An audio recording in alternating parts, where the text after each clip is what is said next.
تو ناظرین آپ سکرین پر ان اینٹوں کو دیکھ سکتے ہیں. یہ اینٹیں آج دنیا کے مختلف علاقوں میں دریافت ہوئی ہیں جو کہ زمین تلے دبی ہوئی تھی. ان اینٹوں میں سے ایک ایک اینٹ کا وزن اور اس کی لمبائی اور چوڑائی کا جب انسان کو علم ہوتا ہے تو اس کے رونگٹے کھڑے ہو جاتے ہیں. سکرین پر نظر آنے والی ان اینٹوں کی لمبائی تقریباً 60 فٹ، ان کی چوڑائی اور موٹائی 12 سے 20 فٹ کے درمیان، اور ایک اینٹ کا وزن تقریباً کم سے کم 1200 ٹن ہے، جس کے بارے میں تصور کرنے سے بھی انسان کے رونگٹے کھڑے ہو جاتے ہیں. آج یہ اینٹیں اردن اور روس کے مختلف علاقوں میں زمین کی کھدائی کے درمیان دریافت ہوئیں، اور جب تحقیقات کی گئیں دنیا کے بڑے بڑے نامور سائنسدانوں نے ان اینٹوں پر تحقیقات کی تو پتہ چلا یہ اینٹیں آج سے 5000 سال پہلے کی ہیں، اور ان کے دبنے کی وجہ ایک بہت بڑا عظیم سیلاب تھا. اور ان اینٹوں سے بلند و بانگ آسمانوں کو چھوتی عمارتیں تعمیر کی گئی تھیں. اور ناظرین آج ایسی اینٹیں بنانا اور ایسی اینٹ کو اٹھانے کا انسان تصور بھی نہیں کر سکتا، اس کے باوجود کہ انسان آج بڑے بڑے دعوے کرتا ہے کہ وہ قوت میں بہت بڑھ کر ہے، اس کے بعد اس کے پاس بڑی بڑی مشینیں.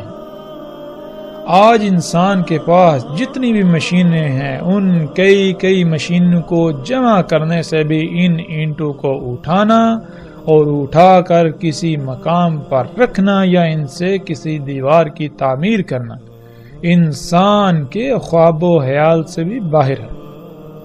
تو ناظرین ہم غور کریں کہ وہ کون سی شے تھی جس شے سے ان انسانوں نے یہ اتنی بڑی بڑی اینٹیں بنائیں، اور وہ کون سی شے تھی جس سے اتنی بڑی بڑی اینٹوں کو اٹھا کر ان سے عمارتیں تعمیر کی گئیں. ان اینٹوں میں غور و فکر کرنے سے رائی برابر بھی شک نہیں رہتا جو قرآن میں اللہ سبحانہ وتعالی نے کہا کہ تم پہلی قوموں کے 10% کو بھی نہ پہنچے اور نہ پہنچ سکتے ہو. تو ناظرین آج ہم جو مشینیں دیکھتے ہیں یہ بڑی بڑی غیر معمولی قوت کی حامل مشینیں، یہ ان قوموں کا 10% بھی نہیں ہے.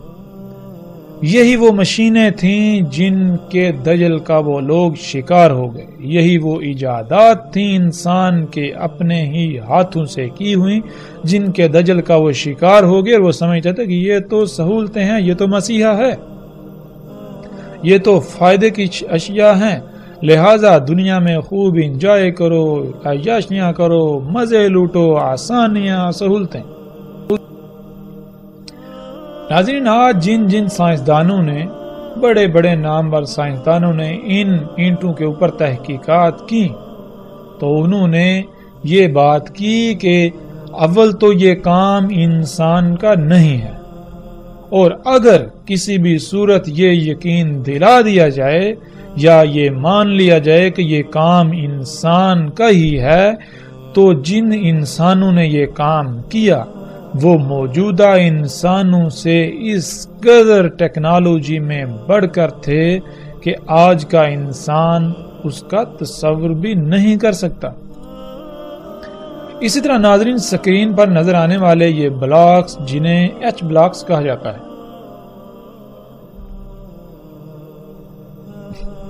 ان کی تصاویر آپ دیکھ رہے ہیں. یہ بلاکس بھی زمین میں دفن ہوئے دریافت ہوئے.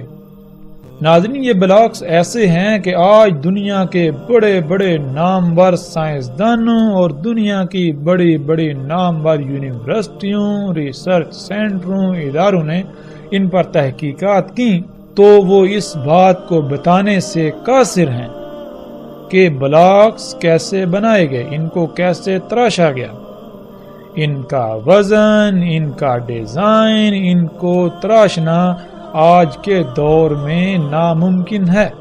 ان بلاکس کو اتنی صفائی کے ساتھ اور ریاضی کے پیچیدہ ترین اصولوں کے تحت کیسے تراشا گیا؟ ان بلاکس کو ان نظر آنے والے ڈیزائنز میں کس طرح کاٹا گیا؟ ان تمام سوالات کے جوابات دینے سے آج دنیا کے بڑے بڑے سائنسدان قاصر ہیں۔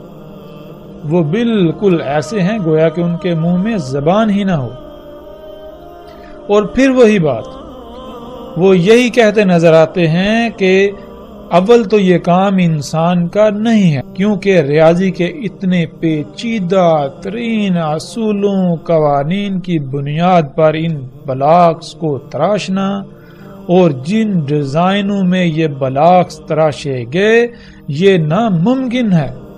اور اگر یہ یقین دلا دیا جائے یا یہ مان لیا جائے کہ یہ حقیقتاً انسانوں کا کام ہے، تو جن انسانوں نے یہ کام کیا، جن انسانوں نے یہ بلاکس تراشے، وہ آج موجودہ انسانوں سے نہ صرف ٹیکنالوجی میں انتہائی غیر معمولی حد تک آگے تھے، بڑھ کر تھے، بلکہ وہ انتہائی غیر معمولی ذہانت رکھنے والے تھے۔ اور آج کا انسان ان کا مقابلہ کرنے کا تصور بھی نہیں کر سکتا۔